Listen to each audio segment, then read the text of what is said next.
ఈ అవార్డు పెట్టడానికి కారణం ఏమిటి, నా మనసు ఎట్లా ఆలోచించి ఇది పెట్టింది అని అంటే, నేను సినిమా ప్రపంచానికి వచ్చినప్పుడు నాటకాలలో వేషాలు వేసేటప్పుడు నాటకాల వాళ్ళకి సినిమాల వాళ్ళకి విలువ ఉండేది కాదు. ఎవరు ఒక పువ్వు చేతిలో పెట్టి గౌరవంగా చూసేవాళ్ళు కాదు, పంక్తిబాహ్యులుగా ఉండేవాళ్ళు. వాళ్ళెవరో సర్వసామాన్యుల కంటే చాలా తక్కువ వాళ్ళు, పంక్తి భోజనంలో కూడా ఉండరాని వాళ్ళు అన్నట్టు అందరూ సంఘం చూసేది. అటువంటి స్థితిలో ఎవరైనా నా మెడలో ఒక దండ వేస్తారా, ఒక చేతికి ఒక పువ్వు అందిస్తారా అని ఎదురు చూచిన రోజులు నాకు చాలా ఉన్నాయి. ఏ రకంగా సినిమా వాళ్ళు నాటకాల వాళ్ళు తక్కువ వాళ్ళు, పాట పాడేవాళ్ళు తక్కువ వాళ్ళ, నృత్యం చేసేవాళ్ళు తక్కువ వాళ్ళ, యాక్ట్ చేసేవాళ్ళు తక్కువ వాళ్ళ, కవులు తక్కువ వాళ్ళ, కెమెరామ్యాన్ తక్కువ వాళ్ళ, టెక్నీషియన్ తక్కువ వాళ్ళ, ఒక జర్నలిస్ట్ తక్కువ వాళ్ళ, ఇటువంటి ఆలోచనలు నా మెదడులో ఎప్పుడూ ఉంటూ ఉండేవి. కానీ నేను 60 చిత్రాలు పూర్తి చేసి మొట్టమొదటిసారిగా ప్రపంచంలో ఏ నటుడు చేయని పని చేసినప్పుడు, అప్పుడు ఇక్కడి నుంచి సంజీవ్ రెడ్డి గారిని, అక్కడి నుంచి కామరాజ్ నాడార్ గారిని పిలిచి సభ జరిగినప్పుడు, అప్పుడు ఓహో సినిమా వాళ్ళు కూడా మనుషులు, వీళ్ళకు కూడా వెలుగులు ఉన్నాయని నలుగురు అప్రిషియేట్ చేశారు. ఇవన్నీ మీలో చాలా మందికి తెలియని విషయాలు. దీనికి మూలం ఏమిటంటే, నా మనసులో ఒకప్పుడు మమ్మల్ని చాలా తక్కువగా చూసిన ఈ సంఘంలో, ఈ సంఘమే మమ్మల్ని గౌరవంగా, నన్ను కాదు కానీ నా బోటి వాళ్ళని కొంతమందిని చూచే అవకాశం కల్పించాలనే ఉద్దేశంతో క్రియేట్ చేయబడింది. ఆ కారణంగా అది కాకుండా కూడా ఎంతో స్ఫూర్తిదాతలు ఎంతోమంది ఉన్నారు, ఎంతో క్రియేటివిటీ ఉన్నవాళ్ళు మనకి దేశంలో ఎంతోమంది ఉన్న వారిని అప్రిషియేట్ చేయవలసిన అవసరం ఎంతైనా ఉందని నేను గుర్తించి, అలాగే నాకొక్క దాదా ఫాల్కే అవార్డు వచ్చింది, పద్మవిభూషణ్ వచ్చిందంటే అది నాదని అనుకోను. ఏ ఇండస్ట్రీ నన్ను ఇంత వాణి చేసిందో ఆ అవార్డు అన్ని ఇండస్ట్రీకి అందరికీ చెందుతాయి, నాది ఒక్కడిది కాదు. విషయాలు అనేక సబ్జెక్ట్స్ ఉన్నాయి ఆయన తీసినవి, కొన్ని నేను చూశాను. నాకు పర్సనల్ టచ్ ఆయనతో ఉండవలసిన అవసరం లేదు. అవార్డు ఇవ్వడానికి సుబ్రహ్మరెడ్డి గారికి నాకు పర్సనల్ టచ్ ఉన్నట్టు వాళ్ళతో మాకు పర్సనల్ టచ్ లేదు. It's only by merit, only by merit. అందుచేత ఆయనకి దాదా ఫాల్కే అవార్డు కూడా ఇవ్వడం జరిగింది. ఆయనకి అవార్డులు చూస్తే మీ లిస్టులో ఎన్ని ఉన్నాయో మీకు తెలుసు. అందుచేత ఒక క్రియేటివ్ పర్సన్కి ఇవ్వడంలో, అంటే మా క్రియేటివ్ పర్సన్స్కే ఇస్తారా అంటే కాదు, మేము ఇచ్చిన వాటిలో కమర్షియల్ హీరోస్ ఉన్నారు. దేవానందే మొట్టమొదట commercial hero, but international hero ఆయన. ఇంగ్లీష్ పిక్చర్ కూడా ఆయన తీశాడు, జియో. అలా షబ్నాజ్ వెరీ ఈ స్టూడియోలో పనిచేసింది, వెరీ రియలిస్టిక్ హీరో ఆయన. కమర్షియల్ పిక్చర్లో కూడా పనిచేసింది, ఇంటర్నేషనల్ ఫేమ్, సోషల్ వర్క్. సంఘాన్ని ఎక్కడ ఏ రుగ్మత వచ్చినా అందులో ఆమె కాలు పెట్టి, దాన్ని మనసు పెట్టి, దాన్ని శోధించి సాధించడానికి ప్రయత్నించుకుంటూ వచ్చింది సంఘంలో. అలాగే మిగతా వాడు కూడా, హేమమాలిని ఇక్కడి నుంచి సౌత్ నుంచే వెళ్ళి ఎన్ని విజయాలు సాధించింది. అలాగే బాలచందర్ ఎంతమంది హీరోల్ని సృష్టించుకుంటూ వచ్చారు. లతా మంగేష్కర్ భారతరత్న, ఆమె నోరు విప్పితే మనం పిల్లల్లాగా నిద్రపోవలసింది. వడిలో తల్లి పాట పాడుతుంటే పాడుతా తీయగా అన్నట్టు అలా ఉండవలసింది. హేమమాలిని ఒక్కరేమిటి అందరూ, అంజలిదేవి. మరి నేను 255 పిక్చర్లు పనిచేస్తే అంజలిదేవి గారు ఈ అవార్డు రాకపోవచ్చు. ఆవిడికి రాకపోయినంత మాత్రాన వాళ్ళ తక్కువ అని కాదు. పరుగు పందెంలో కొన్ని గుర్రాలు ముందు పెడతాయి ముక్కు, అందుచేత ఆ గుర్రమే పరిగెత్తుందని కాదు, అన్ని గుర్రాలు అంత దూరం పరిగెడుతూనే ఉన్నాయి. అంచేత నాకు దాదా ఫాల్కే అవార్డు వచ్చింది కాబట్టి నేను గొప్ప నటుడిని అనుకోవాల్సిన అవసరం లేదు. మిగతా వాళ్ళందరూ తక్కువ అనే అర్థం కానే కాదు. అలా మేము అనుకున్నా కూడా మాకంటే బుద్ధి తక్కువ వాళ్ళు ఎవరు ఉండరు, అట్లా అనుకోరు. నిజమైన వాళ్ళు ఎవరు అట్లా అనుకోరు.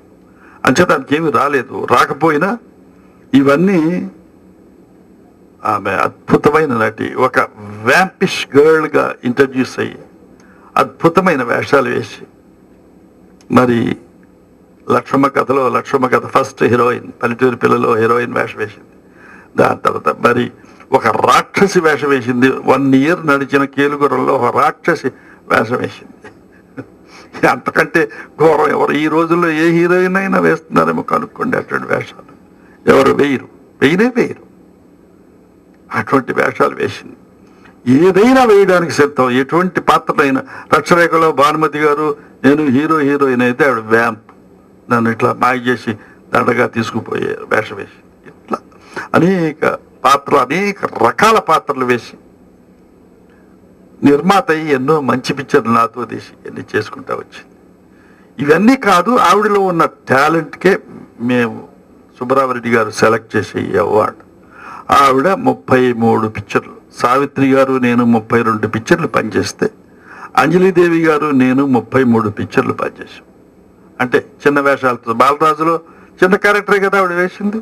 అటువంటి అలా వేస్తే అందుచేత ఏమి తక్కువ ఉన్నట్టు కాదు. బాలచందర్ మరి అటువంటి చేశారు, హేమమాలిని కానీ ఇంకోళ్ళు కానీ ఇంకా. అందుకని మేము సెలెక్ట్ చేసుకున్న వాళ్ళందరికీ there is a lot of history behind.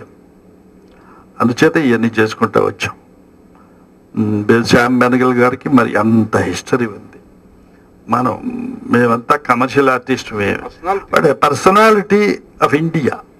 బయట వాళ్ళు శ్యామ్ బెనగల్ అంటే బయట వాళ్ళు మెచ్చుకునేది. నాగేశ్వరరావు ముఖ్యంగా ఆంధ్రప్రదేశ్కి, అప్పుడప్పుడు సౌత్ ఇండియాలో చెప్పుకుంటారు. బట్ శ్యామ్ బెనగల్ ఆల్ ఇండియాలోనే కాదు బయట కూడా చెప్పుకుంటారు. అది నాగేశ్వరరావుకి శ్యామ్ బెనగల్కి difference. I think I'm very clear to you sir. Akkineni Nageswara Rao గారు ఏ కార్యక్రమం చేసినా, లేదా వారికి ఏ కార్యక్రమం ఎవరు చేసినా, ఆ సందర్భం అందరికీ అనుభూతి కలిగిస్తుంది, ఆనందం కలిగిస్తుంది, ఒక మంచి మరపురాని సంఘటన కనిపిస్తుంది. ఈరోజు ఈ ప్రెస్ మీట్ ఒక విశేషమైనటువంటి, భారతదేశ చరిత్రలోనే ఒక మహానటుడుగా 75 సంవత్సరాలు వెలుగొందుతూ, ఇప్పటికి కూడా 75 సంవత్సరాల నటన పూర్తి అయిన, డైమండ్ జూబ్లీ అయినా ఇప్పటికి కూడా నటనకి ఏమాత్రం కూడా శక్తి తగ్గకుండా, ఇటీవల రామరాజ్యంలో వాల్మీకి అద్భుతంగా నటించి, ఇప్పుడు కూడా ఇంకా ఏ మంచి క్యారెక్టర్ వస్తే ఆఖరి శ్వాస వరకు నటిస్తానని అన్నారు. ఇట్లా ఏ విధంగా దాదాసాహెబ్ అవార్డు జాతీయ స్థాయిలో ప్రతి సంవత్సరం ఒక మహనీయ వ్యక్తికి, ఫిలిం పరిశ్రమ సంబంధించిన వ్యక్తికి ఇస్తున్నారు.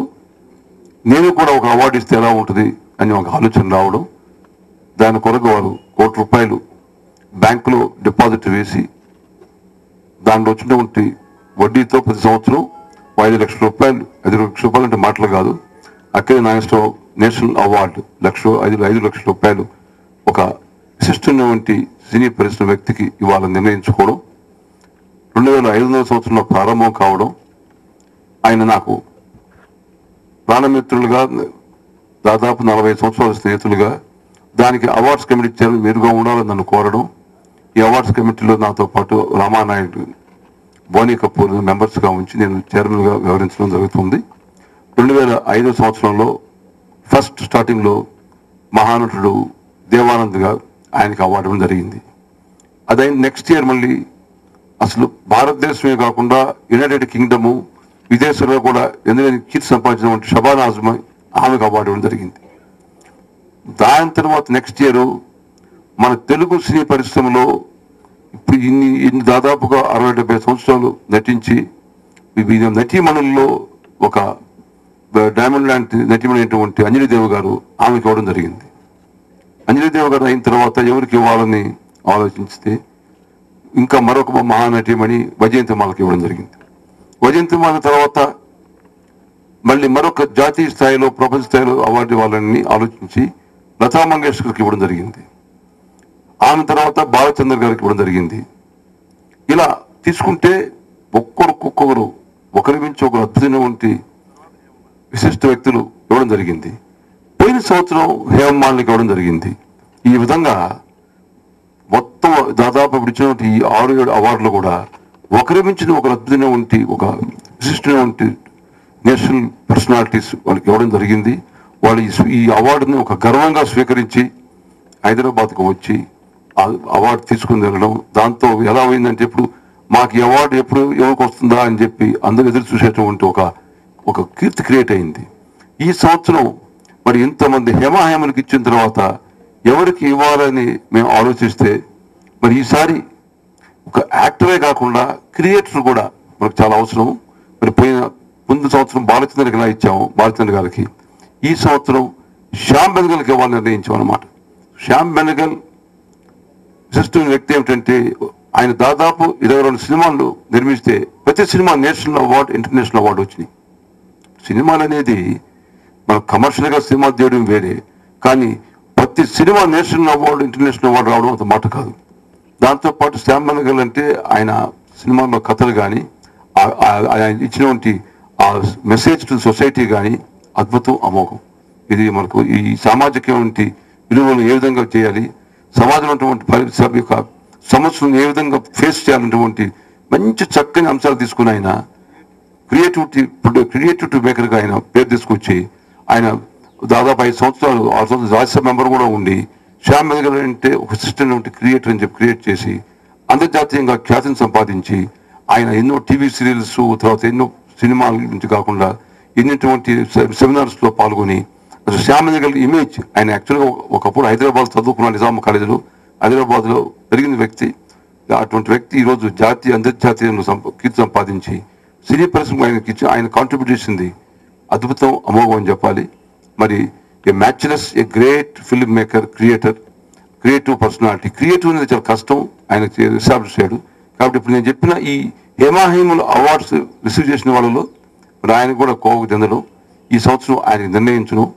నేను ఇటీవల ఒక 4 రోజుల క్రితం ఢిల్లీలో ఇన్ఫర్మేషన్ బ్రాడ్కాస్టింగ్ మినిస్టర్ ఇప్పుడు మనీష్ తివారీ ఇప్పుడు కొత్త ఇన్ఫర్మేషన్ బ్రాడ్కాస్టింగ్ మినిస్టర్, సో వారిని అఖిల నాగేశ్వర గారి తరఫున మీరు రావాలి దీనికి ఈ అవార్డు ఇవ్వాలని అంటే ఆయన వెంటనే ఒప్పుకున్నాడు. మరి అఖిల నాగేశ్వర గారు సచ్ గ్రేట్ పర్సనాలిటీ, మరి వారు అవార్డు పెట్టడం ఏమిటి, నేను తప్పకుండా సంతోషంగా వస్తామన్నారు. దేవాలయం నుంచి ప్రారంభమై ఇప్పుడు ఇలా హేమాహేములకి ఇస్తున్నారు అని అంటే నిజంగా మనం అంతా గర్వించాలి.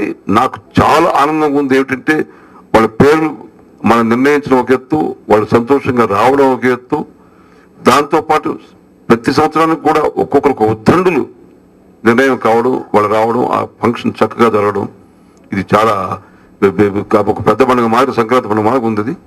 రేపు జనవరి 27 అందరం కూడా ఎదురు చూస్తున్నాం. ఆ రోజు అద్భుతంగా జరుగుతుంది. Let us see. Thank you.